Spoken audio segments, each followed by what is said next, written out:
अस्सलाम वालेकुम रहमतुल्लाहि वबरकातुहू। तमाम स्टूडेंट कैसे हैं? मैं उम्मीद करता हूं कि आप सब खैर आफ़ियत होंगे और अपने घरों में महफूज होंगे। अल्लाह ताला आपको अपनी हिफाजत में रखे और कोरोना जैसी वबा से बचा के रखे। आज का हमारा जो लेक्चर है क्लास 10th का चैप्टर नंबर 2 हम स्टार्ट करने जा रहे हैं। इस चैप्टर का नाम जैसे कि आप स्क्रीन पर देख सकते हैं, data types, assignment and input output statements.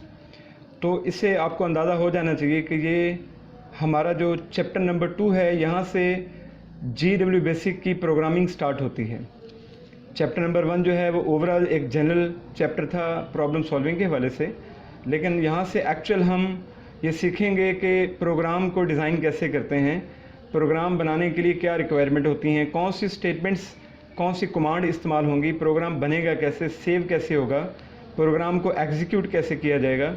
तो ये तमाम कॉन्सेप्ट्स जो हैं आपको चैप्टर नंबर 2 के अंदर इन डिटेल इंशाल्लाह मिलेंगे। तो स्क्रीन के ऊपर आपके सामने ये GW बेसिक का एनवायरनमेंट नज़र आ रहा है। यहाँ पे आपके सामने ऊपर शायद आप अगर देखें, यहाँ पे PC बेसिक लिखा हुआ है। PC बेसिक एक्चुअली उसका ट्रांसलेटर है बेसिक लैंग्वेज का। इसके जैसे Q बेसिक भी एक उसका ट्रांसलेटर है, PC बेसिक भी है, GW बेसिक भी एक ट्रांसलेटर है। तो आप अपनी आसानी के लिए जिसमें आपको काम करना ज़्यादा फ्लेक्सिबल लगे, आप उसको इंस्टॉल करके उसके ऊपर प्रोग्रामिंग कर सकते हैं। तो आगे हम मूव करते हैं। एक्चुअली इस चैप्टर के अंदर जो चीज़ें हैं वो इन डिटेल इंशाल्लाह आपके सामने रखी जाएंगी। जैसे कि आपको सेकंड स्क्रीन पे अभी जो नज़र आया है, यह है इंट्रोडक्शन है GW बेसिक का। चूँकि किसी भी लैंग्वेज के मुतालिक पढ़ने से पहले हमें उसके बारे में इंट्रोडक्शन होना चाहिए कि what is the meaning of that language, किसने बनाई है, किस लिए बनाई है, क्या उसका ऑब्जेक्टिव था, वो ऑब्जेक्टिव कहाँ तक अचीव हुआ है। तो इसको हम स्टार्ट करते हैं कि 1963 में USA में एक कॉलेज है जिसका नाम था डार्टमाउथ कॉलेज। वहाँ पे दो साइंसदान हैं, जॉन कैमने और थॉमस कर्ट्ज़। उन्होंने इस लैंग्वेज को डिज़ाइन किया, उन्होंने इस लैंग्वेज के ऊपर काम किया और इसका ऑब्जेक्टिव ये था कि it was an instructional tool to teach the fundamental programming concepts to the students. उस यूनिवर्सिटी में जो स्टूडेंट थे जो प्रोग्रामिंग के बुनियादी फंडामेंटल कॉन्सेप्ट्स के बारे में इल्म नहीं रखते थे, उनको ये सिखाने के लिए, चूँकि किसी भी लैंग्वेज में काम करने के लिए जो फंडामेंटल्स हैं उसको जानना ज़रूरी है। एडवांस लेवल पे तो बाद में जाते हैं, लेकिन फंडामेंटल को जानना ज़रूरी है। फंडामेंटल में हम लैंग्वेज के अंदर जो उसका सिंटैक्स होता है, किसी भी लैंग्वेज के रूल्स एंड रेगुलेशन जो होते हैं उसको हम देखते हैं, उसके अंदर स्टेटमेंट कमांड्स को देखते हैं, कंट्रोल स्ट्रक्चर्स को देखते हैं, फाइल हैंडलिंग कैसे होती है, सब प्रोग्रामिंग कैसे होती है। तो और इसी तरह सब प्रोग्रामिंग के आगे उसके टाइप्स क्या हैं, कैसे फंक्शन सब रूटीन बनते हैं। तो each and every thing should be covered in this chapter इंशाल्लाह। तो आपने मेरे साथ रहना है, इस लेक्चर को गौर से सुनना है। अगर कहीं पे कोई भी प्रॉब्लम आपको पेश आती है, if is there any confusion according to the any statement regarding to the any statement you can ask me। तो हम आगे मूव करते हैं। जैसे कि मैंने आपको बताया कि ये स्टूडेंट को प्रोग्रामिंग के बुनियादी जो कॉन्सेप्ट्स हैं वो समझाने के लिए एक इंस्ट्रक्शनल टूल के तौर पर इसको डिज़ाइन किया गया। और GW basic is an interpreter. जैसे मैंने आपको माजरत आपको पहले बताया कि GW बेसिक जो है ये एक इंटरप्रेटर है बेसिक लैंग्वेज को एग्जीक्यूट करने के लिए, उसके अंदर काम करने के लिए। साथ में ये एडिटर भी है जिसके अंदर प्रोग्राम लिखा जाता है, सेव किया जाता है। इसी तरह Q बेसिक और PC बेसिक, चूँकि right now I am working in PC basic जिसका स्क्रीनशॉट भी आपकी स्लाइड में आपको नजर आएगा। बेसिक लैंग्वेज जो है that is an abbreviated language, उसका जो नाम है that is abbreviated and the abbreviation is beginners all purpose symbolic instruction code. तो ये बिगिनर्स के लिए है, सिंबॉलिक इंस्ट्रक्शन कोड इसमें इस्तेमाल होते हैं। और बिल्कुल जो शुरू में लैंग्वेज को सीखना चाहते हैं, जो बिगिनर्स हैं लैंग्वेज के, उनके लिए बड़ी अच्छी लैंग्वेज है। आप इसके बुनियादी कॉन्सेप्ट ले लें लैंग्वेज के, उसके बाद आप कोई भी एडवांस लैंग्वेज है, C या C++ है, कोबोल, पास्कल, जावा है, या आजकल जो लैंग्वेजेस इस्तेमाल हो रही हैं एंड्रॉयड की अगर हम बात करें, जो मोबाइल एप्लीकेशन डेवलपमेंट के लिए इस्तेमाल होती है, उसके अंदर भी यही सारे स्ट्रक्चर इस्तेमाल होते हैं, यही लूप स्ट्रक्चर होते हैं, यही कंडीशनल स्टेटमेंट्स होती हैं। इसी तरह से इनपुट आउटपुट्स होती हैं। एग्जीक्यूशन से पहले जो भी प्रोग्राम की डिज़ाइनिंग है वो सब तमाम लैंग्वेजेस में एक जैसी होती है। फ़र्क होता है कंट्रोल स्ट्रक्चर के सिंटैक्स का, फ़र्क होता है स्टेटमेंट को लिखने के तरीक़ेकार का फ़र्क होता है उस प्रोग्राम को बना के उसको सेव करके एग्जीक्यूट करने का। बाकी जो प्रोग्रामिंग के बुनियादी कॉन्सेप्ट हैं वो तमाम लैंग्वेजेस में सेम होते हैं। उसके बाद हम बात करना चाहेंगे, चूँकि हमारी ये जो लैंग्वेज है GW बेसिक, ये 2 मोड्स में ऑपरेट होती है। 2 मोड्स में ऑपरेट होने का मतलब ये है कि आप इसके अंदर जो एग्जीक्यूशन कर रहे हैं, जो स्टेटमेंट चला रहे हैं, कोई रिजल्ट लेना चाह रहे हैं, कोई प्रोग्राम लिख के उसको चलाना चाह रहे हैं, उसका ऑब्जेक्टिव उससे हासिल करना चाह रहे हैं, तो उसको 2 तरीक़ों से किया जा सकता है। एक है डायरेक्ट मोड, एक है इनडायरेक्ट मोड। डायरेक्ट मोड के और इनडायरेक्ट मोड की दोनों की इंफॉर्मेशन आपके सामने है। हम इस पे 1 बाय 1 बात करेंगे। डायरेक्ट मोड की जो पहला पॉइंट है, that is commands are executed as they are typed. Direct mode में हम प्रोग्राम नहीं लिखते, हमारे सामने लाइक अ डॉस प्रॉम्प्ट एक एनवायरनमेंट होता है, ब्लैक स्क्रीन, उसका कलर चेंज भी कर सकते हैं बहरहाल आप, लेकिन उसमें जैसे डॉस के अंदर हम कोई कमांड लिखते हैं, एंटर का बटन दबाते हैं, कमांड एग्जीक्यूट होती है, उसका रिजल्ट आता है, कमांड लॉस्ट हो जाती है। इन the same way GW basic direct mode में जैसे ही आपको कमांड लिखते हैं, आफ्टर राइटिंग द कमांड आप एंटर का बटन दबाते हैं, वो कमांड जो एग्जीक्यूट होती है उसका रिजल्ट आता है और कमांड लॉस्ट हो जाती है। इनडायरेक्ट मोड में आप प्रोग्राम लिखते हैं, वो जो स्टेटमेंट्स होती हैं प्रोग्राम की वो आप इनडायरेक्ट मोड में इस्तेमाल करते हैं। आप एक प्रोग्राम बनाते हैं, उस प्रोग्राम के अंदर आप अपनी इंस्ट्रक्शन लिखते हैं, उन इंस्ट्रक्शन को आप एग्जीक्यूट करते हैं in the form of a program, और उस प्रोग्राम को मेमोरी में सेव भी करना होता है for future use. But in direct mode there is no need to save the command for future use, चूँकि after executing the command will be lost. Number 2, direct mode में जो point है, that is result of arithmetic and logical operation can be displayed immediately and commands are lost after execution. जो अभी मैंने आपसे बात आपके सामने रखी है कि अरिथमेटिक कैलकुलेशन है या लॉजिकल है, जैसे ही आप वो मैथमेटिकल, अरिथमेटिक या लॉजिकल एक्सप्रेशन को लिखेंगे, आप लिखने के बाद एग्जीक्यूशन के लिए एंटर का बटन दबाएंगे, वो अरिथमेटिक या लॉजिकल जो एक्सप्रेशन है वो एग्जीक्यूट होगा, रिजल्ट जनरेट करेगा, और वो खुद लाइन जो है इटसेल्फ वो लॉस्ट हो जाएगी। लेकिन प्रोग्राम के अंदर चूँकि स्टेटमेंट इस्तेमाल होती हैं, अगर हम इनडायरेक्ट मोड की बात करें तो इनडायरेक्ट मोड में चूँकि स्टेटमेंट इस्तेमाल होती हैं और उन स्टेटमेंट्स को 1 बाय 1 लिखा जाता है। स्पेशलिटी ये है GW बेसिक प्रोग्राम के अंदर कि you have to give a specific unique number to each statement, या हम ये कह सकते हैं कि हर लाइन जो है वो प्रेसीडेड होती है by a line number, and the line number should be unique. इसके आगे चल के हम इसका स्ट्रक्चर और बाकी चीज़ें जब उस पर बात करेंगे तो ये पॉइंट आपको मज़ीद क्लियर हो जाएगा। आगे हम मूव करते हैं। थर्ड पॉइंट है useful in debugging and quick competition. अगर हम डायरेक्ट मोड की बात करें तो डायरेक्ट मोड जो है वो डिबगिंग में इंतहाई फ़ायदेमंद है, और जहाँ पे आपने क्विक कंपटीशन करनी है, suppose if you have a formula और आप देख रहे हैं कि, या आप देखना चाह रहे हैं कि क्या वो फार्मूला ठीक चल रहे हैं, उस फार्मूला का आप रिजल्ट लेना चाह रहे हैं। अगर हम डायरेक्ट मोड की बात करें तो वहाँ पे आपको प्रोग्राम लिखना पड़ेगा, उसको सेव करना पड़ेगा, सेव करने के बाद मेमोरी में लोड करेंगे। After loading the program you have to execute the program, then you will see the result on the screen. But on the other side in direct mode there is no need to write a program. So जैसे ही आपने वो statement या वो expression screen पे लिखा, आपने enter का बटन दबाया तो रिजल्ट आपके सामने आएगा। क्विक कंपटीशन होगी। दूसरा डिबगिंग के लिए इस्तेमाल होता है। Suppose I am going to add a line in my program, और उससे पहले मैं जानना चाह रहा हूँ कि क्या ये लाइन ठीक काम कर रही है, क्या ये लाइन वेरीफाइड है, क्या ये line of the code validated है। तो उससे पहले बेहतर ये है कि डायरेक्ट मोड में वो लाइन लिख के उसका रिजल्ट ले लूँ और उसको मैच कर लूँ जो मेरी रिक्वायरमेंट है। अगर उसके साथ मैच हो रहा है तो इट मीन्स कि that line is correct. So after that I can add that line into my program. So debugging में और क्विक कंपटीशन में ये ज़्यादा बेनिफिशियल है डायरेक्ट मोड जो है। ऑन द अदर साइड अगर हम बात करें, प्रोग्राम जो हम लिखते हैं इन डायरेक्ट मोड में, programs are stored in memory having a unique name and extension. एक चीज़ मैं यहाँ पे वाज़ेह करना चाहूँगा कि जब भी आप मेमोरी में किसी भी तरह की फ़ाइल स्टोर करते हैं, कोई भी फ़ाइल आप महफूज करते हैं, तो हर एक फ़ाइल की पहचान के लिए उसके नाम के साथ एक एक्सटेंशन ऐड करते हैं। उसका तरीकाकार ये होता है कि सबसे पहले आता है फाइल का नाम, after that there will be a period, dot आता है, and after giving the dot you have to mention 3 digit और मोर। एक्सटेंशन होती है, जैसे इस केस में डॉट तो आना ही आना है।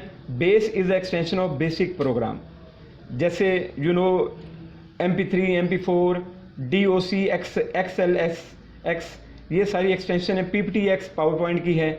इसी तरह एक्जी फाइल की .exe होती है, ठीक है। डेटा फाइल की .dat होती है। बैच फाइल की .bat होती है। तो एक्सटेंशन बताती है, जैसे अगर हम बात करें, ज़्यादातर हम फाइलें टेक्स्ट फाइलें चूँकि यूज़ करते हैं तो उसकी एक्सटेंशन होती है TXT। तो the meaning of TXT is that this file is a text file. तो एक्सटेंशन आपको बताती है कि फ़ाइल किस तरह के सिस्टम से बिलोंग करती है। सो प्रोग्राम जो बेसिक में लिखा जाएगा उसको जब आप मेमोरी में सेव करेंगे तो you have to mention the base with that. File name के साथ उसकी एक्सटेंशन जो है BAS उसका लिखना ज़रूरी है, तभी वो उस सिस्टम के अकॉर्डिंगली सेव होगी। And after that you can execute that file. अगर वो सही एक्सटेंशन के साथ फाइल आपके कंप्यूटर में सेव नहीं होगी, computer will never identify that file for the execution. So आपका वो प्रोग्राम चल नहीं पाएगा, वो एग्जीक्यूट नहीं होगा। नंबर 4 पॉइंट है do not require a complete program. Direct mode की अगर हम बात करें, इसमें जैसे मैंने बताया कि एक सिंगल लाइन आपने लिखनी है, एंटर का बटन दबाना है, रिजल्ट आपके सामने आ जाना है, तो there is no need to write a complete program. Indirect mode में हमें प्रोग्राम लिखना पड़ता है। मैंने बताया मेमोरी में सेव भी करते हैं और मेमोरी में लोड भी करते हैं।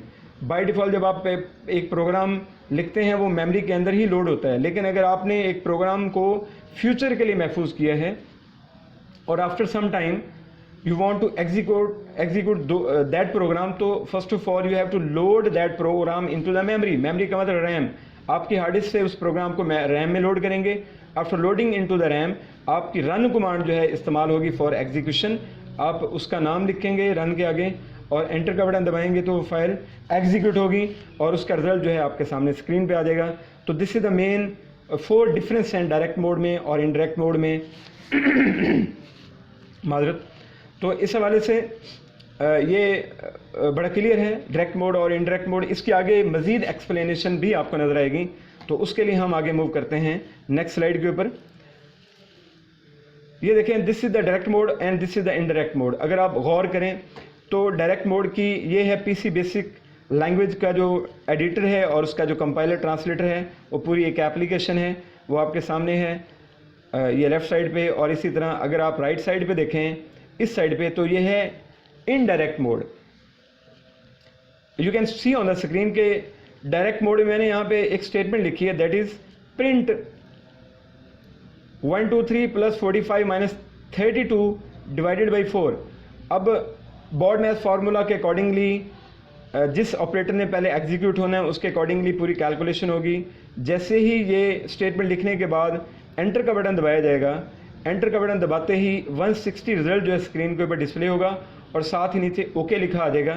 इट मीन्स कि आपकी ये कमांड लॉस्ट हो गई है। आपने लिखा 123 + 45 - 32 //4, इसका रिजल्ट कैलकुलेट हुआ, डिस्प्ले हुआ एंड दैट्स एंड, ये ख़त्म हो गया। इसी तरह अगर आप नंबर 2 एग्जाम्पल में देखें, ये आपके सामने नंबर 2 एग्जाम्पल है। इस एग्जाम्पल में अगर हम देखें तो ये लिखा print welcome to the world of GW basic, और ये है print statement use to display something on the screen. और ये डबल कोट्स में हम लिखते हैं स्ट्रिंग को। ये स्ट्रिंग कांस्टेंट है, जैसे ही आप इसको एंटर का बटन दबाएंगे तो this will displayed on the screen welcome to the world of GW basic. In the same way यहाँ पे मैंने लिखा प्रिंट पाकिस्तान जिंदाबाद, तो उसका रिजल्ट आ गया पाकिस्तान जिंदाबाद। अब ये 3 एग्जाम्पल आपके सामने हैं। इन तीनों एग्जाम्पल में आपको डायरेक्ट मोड की अच्छी अंडरस्टैंडिंग मिल रही है कि जैसे डायरेक्ट मोड में आपने एक स्टेटमेंट लिखी, आपने एंटर का बटन दबाया, वो स्टेटमेंट एग्जीक्यूट हुई, उसने रिजल्ट दिया और वो लॉस्ट हो गई। लेकिन ऑन द अदर साइड अगर हम इस साइड पे आते हैं, that is indirect mode. Indirect mode में we have to write a program. मैंने यहाँ पे एक प्रोग्राम लिखा, उस प्रोग्राम का ये पहली लाइन है, रैम स्टेटमेंट इस्तेमाल होती है रिमार्क्स के लिए। प्रोग्राम टू ऐड 2 नंबर मैंने एट द टॉप लिखा, लाइन नंबर 20 पे लिखा इनपुट एंटर फर्स्ट नंबर। जब ये स्टेटमेंट एग्जीक्यूट होगी, जो भी कीबोर्ड की मदद से नंबर दिया जाएगा वो N1 में स्टोर होगा। सपोज N1 जो हमारे पास है उसके अंदर हमने कोई वैल्यू महफूज करवा ली, वो जैसे नीचे आपने कहा 45, तो 45 will be assign to the memory cell N1 and that is 45। After executing the line number 20, the control will be shifted to line number 30. Input enter second number please. Second number जैसे ही आपने 55 enter किया, 55 जो है वो N2 में जाके महफूज हो जाएगा। N2 क्या है? एक मेमोरी सेल है जिसके अंदर आपने डेटा महफूज करवाया है। उसके बाद लाइन नंबर 40 पे कंट्रोल शिफ्ट होगा। There is a statement for addition of two numbers, let sum is equal to N1 plus N2। N1 और N2 दोनों की वैल्यूज़ को ऐड किया जाएगा and that value will be assign to sum. Sum is a variable, उसको value मिलेगी। After that there is a print statement, result of addition is equal to, ये आपका स्ट्रिंग कांस्टेंट है। आपने स्ट्रिंग कांस्टेंट को और वेरिएबल को comma से सेपरेट किया है। जैसे ही लाइन एग्जीक्यूट होगी स्क्रीन के ऊपर लिखा आएगा result of addition and the result of addition is 100, so 100 will be displayed on the screen. This is the program actually. और इस प्रोग्राम को यहाँ पे सेव भी किया, आप देख सकते हैं स्क्रीन के ऊपर, सेव डबल कोट्स सम डॉट बैश। आपने जी बेसिक में जब भी प्रोग्राम को सेव करना है तो उसके नाम को विद एक्सटेंशन आपने डबल कोट्स में एनक्लोज करना है। उसके बाद यहाँ पे रन कमांड लगाई तो ये प्रोग्राम एग्जीक्यूट हो गया। तो this is the main difference between direct mode and indirect mode. लेकिन एक जो बेनिफिट आपको मिलता है इनडायरेक्ट मोड में वो ये कि आपने जो प्रोग्राम डिज़ाइन किया, जो लिखा है, उसको आपने अपने कंप्यूटर में परमानेंटली महफूज कर लिया, सेव कर लिया। And in the future whenever there will be a need for this program, you can load this program into memory and after loading the program you can execute and get the result. But in direct mode जो line आपने लिखी वो lost होगी, वो नहीं मिलती। तो make it very clear, आपकी अपनी रिक्वायरमेंट क्या है, क्या आपने डायरेक्ट मोड में काम करना है, इनडायरेक्ट मोड में काम करना है। Depend on you and it depend on the nature of the solution which you are going to provide. So हम आगे मूव करते हैं। आगे नेक्स्ट स्लाइड में आपके सामने दो चीज़ों का again there is a differentiation of two things. Number 1 है कमांड, नंबर 2 है स्टेटमेंट। देखें, this is very confusing sometime for the student to understand the difference between the command and the statement. लेकिन इंशाल्लाह आपको ये स्लाइड देखने के बाद कोई कन्फ्यूजन नहीं रहेगी। You will get 100% concept of the commands and the statements. पहला पॉइंट है, कमांड की तरफ हम आते हैं। पहला पॉइंट है command is an executable instruction. Command जो है एग्जीक्यूटेबल इंस्ट्रक्शन होती है। इट मीन्स कि आपने उसको लिखा, एंटर का बटन दबाया और वो एग्जीक्यूट होगी और उसने रिजल्ट आपको जनरेट करके दे दिया। कमांड जो है इसको ऑपरेट करते हैं डायरेक्ट मोड में। डायरेक्ट मोड में जो भी हम इंस्ट्रक्शन लिखते हैं फॉर एग्जीक्यूशन, वो सारी की सारी इंस्ट्रक्शन कमांड की शक्ल में होती हैं। वो कमांड जो है वो कैरी ऑन होती है, पास ओवर होती है टू द प्रोसेसर। प्रोसेसर उसको एग्जीक्यूट करता है, उसका रिजल्ट आपके सामने दिखा देता है। तीसरा पॉइंट इसका है प्रोसीडिंग लाइन नंबर रिक्वायर नहीं होती फॉर अ कमांड। मतलब आप प्रोसीडिंग लाइन नंबर आती कहाँ पे है? ये प्रोसीडिंग लाइन नंबर जो है प्रोग्राम के अंदर आती है। Whenever there is need to write a program then each line of the program should have a unique number. लेकिन कमांड के अंदर नंबर देने की ज़रूरत नहीं है, चूँकि एक ही लाइन होती है। So there is no need to give the number. आपने सिंपली कमांड को लिखना है, एंटर का बटन दबाना है और the result will be displayed on the screen. On the other side अगर हम स्टेटमेंट को देखें तो statement is executable as the part of the program. Independently statement can not be executed, it should be the part of the program. आपने program के अंदर उसको लिखा, पूरा प्रोग्राम बनाया, उसको सेव किया, उसको लोड किया, उसको एग्जीक्यूट किया, then you can see the result of that statement. Operated in the indirect mode. दूसरा पॉइंट ये है कि इनडायरेक्ट मोड में कमांड नहीं बल्कि स्टेटमेंट का इस्तेमाल होता है। इनडायरेक्ट मोड का मतलब है प्रोग्राम जब भी लिखेंगे उसके अंदर जो आपकी इंस्ट्रक्शन है वो सारी स्टेटमेंट की शक्ल में होंगी। नंबर 3 पॉइंट है require a proceeded line number. तो definitely whenever you are going to write a program, तो जैसे मैंने बताया कि पीसी बेसिक है या कोई भी उसका जो ट्रांसलेटर है, पीसी बेसिक है, जी बेसिक है, क्यू बेसिक है, तो उसके अंदर you have to mention each line of the program with the line number. ज़रूरी है लाइन नंबर देना उसके लिए। और लाइन नंबर जो है असेंडिंग ऑर्डर में होता है। अगर आप 1 से शुरू कर रहे हैं या 2 से शुरू कर रहे हैं या जिससे भी शुरू कर रहे हैं, तो इसका पूरा एक तरीकाकार है। इसके लिए आगे चल के कुछ कमांड भी पढ़ेंगे जो कि ऑटोमेटिकली जनरेट करती है लाइन नंबर, लेकिन ये हम खुद भी लिख सकते हैं। लाइन नंबर 10 लिखें, स्टेटमेंट लिखें, नीचे लाइन नंबर 20 लिखें, स्टेटमेंट लिखें। इस तरह से आप इसको कैरी ऑन कर सकते हैं। तो आज का हमारा जो बेटा लेक्चर है ये चैप्टर नंबर 2 का पहला लेक्चर था। इसको अच्छी तरह से देखें। तमाम स्टूडेंट अपनी बुक के ऊपर इस चैप्टर को पढ़ें। इसकी इंट्रोडक्शन जो है GW बेसिक की, उसको पढ़ें उसके बारे में बहुत सारी और भी चीज़ें बुक के अंदर मेंशन हैं, इन डिटेल आप उसको पढ़ें। उसके बाद ये कमांड और स्टेटमेंट का जो डिफरेंस है उसको भी देखें, और इसी तरह डायरेक्ट और इनडायरेक्ट मोड में प्रैक्टिकली काम करके देखें। आप गूगल करें, पीसी बेसिक का कंपाइलर या ट्रांसलेटर जो भी आपको अवेलेबल है उसको आप डाउनलोड करें। इसी तरह अगर आपके पास पीसी बेसिक या GW बेसिक या क्यू बेसिक जो भी कोई ट्रांसलेटर है उसको अपने कंप्यूटर में महफूज करें, उसको एग्जीक्यूट करें, वहाँ पे जाके डायरेक्ट कमांड लिख के चेक करें जो मैंने आपको एग्जांपल दी हैं, या प्रोग्राम बनाएं, उसको सेव करके उसको एग्जीक्यूट करके चेक करें। You will feel the difference. आपको इंशाल्लाह पूरा कॉन्सेप्ट वहाँ पे ज़्यादा बेहतर तरीके से मिलेगा, चूँकि लैंग्वेज के अंदर आप प्रैक्टिकली जब तक काम नहीं करते आपको अंडरस्टैंडिंग नहीं मिलती। थ्योरेटिकली आपको चीज़ें बता दी जाती हैं, आप उसको पढ़ भी लेते हैं, but whenever you will execute those instruction practically in the program और विदाउट द प्रोग्राम, मतलब डायरेक्ट और इनडायरेक्ट मोड में, तब आपको ज़्यादा उसकी अच्छी अंडरस्टैंडिंग मिलती है। और एक अच्छा और बेहतरीन तरीका ये होता है कि जो प्रोग्राम आपने लिखा है या जो कमांड आपने लिखी है उसको डिफरेंट डेटा के साथ बार बार चेक करें, उसकी टेस्टिंग करें कि वो हर तरह का इनपुट देने के बाद आपको सही रिज़ल्ट मिल रहा है कि नहीं मिल रहा है। तो बहुत शुक्रिया, आज का लेक्चर हमारा यहाँ पे ख़त्म होता है। अपना और अपनी फैमिली का बहुत ख्याल रखिएगा। अल्लाह हाफिज़। इस वीडियो को अपने दोस्तों के साथ जरूर शेयर कीजिएगा और इस वीडियो में कमेंट करके हमें लाजमी तौर पर बताइएगा कि आने वाले वक्त में आप किस तरह की वीडियोस देखना पसंद करते हैं।